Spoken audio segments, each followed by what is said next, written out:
Hello everyone and welcome to Cognautics, your one-stop shop for computer science and IT. Today we're going to look at one of the most challenging questions that you encounter at GCSE, namely the ethical, legal, cultural and environmental impacts of technology. It's a funny topic in some ways because it's really looking at the way that technology has impacted the world. So it's quite broad and it's also an 8-mark question, so it matters. Let's get into it and think about how you can approach this 8-mark essay question. We'll start by looking at some key facts around the question and then move on to why students find it so tough.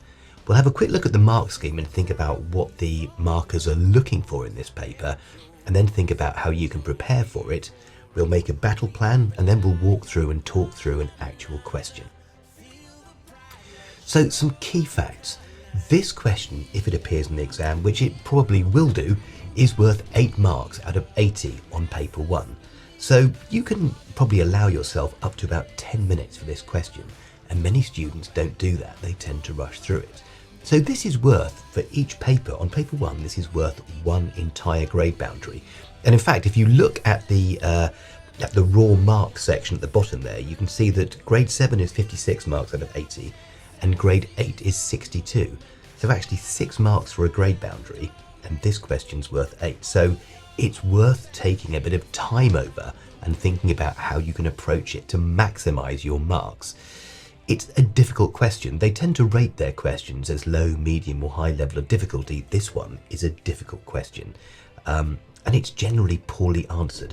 So let's think about why that's the case. Students tend to panic. You're sat there on your own with a wobbly desk, with a see-through pencil case, and you've got the clock between you and oblivion in that exam situation. It is challenging.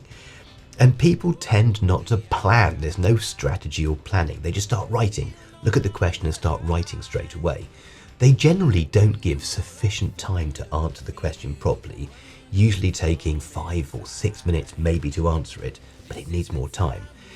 Students tend not to consider the context or the scenario of the question. We'll look at how you can do that. And also tend not to answer both sides of the question. They give one side only, and that's not going to access you the top mark band. People often run out of what they're going to say and then start rambling or ranting or producing flannelly, waffly answers, which don't tend to work.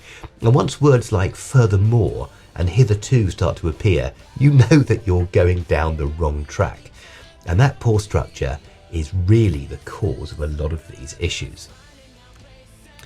The mark scheme for this question is peculiar in that it's marked in bands. It's more like a mark scheme for an essay. Well, it is an essay really.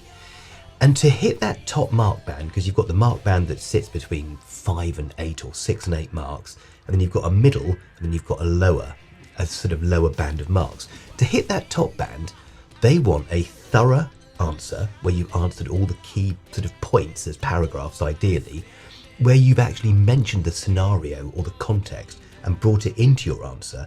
So you haven't just given a sort of standard answer that you've learnt, you've actually managed to adapt the answers that you have in your head to the scenario, and you've argued both sides successfully. So that's what we need to aim for in actually doing this question.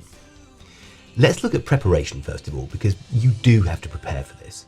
You will need to do some background reading and make sure that you've prepared a bag of different ideas for each of these strands, for the legal, ethical, environmental and cultural, so that you do have some ideas that you go into the exam with and then adapt them later on. Also think about the range of stakeholders, the people, the different organisations who you can bring into your answer. And the more organisations you can bring in, the more chances you've got of actually being able to be more thorough and actually answer both sides of it. In the exam, you're going to need to be brave and make sure you stick to those timings that we lay out now, that you don't go in and then just start writing and start waffling and ranting and produce a low-level answer that lacks structure and coherence. So learn this checklist and also get over yourself.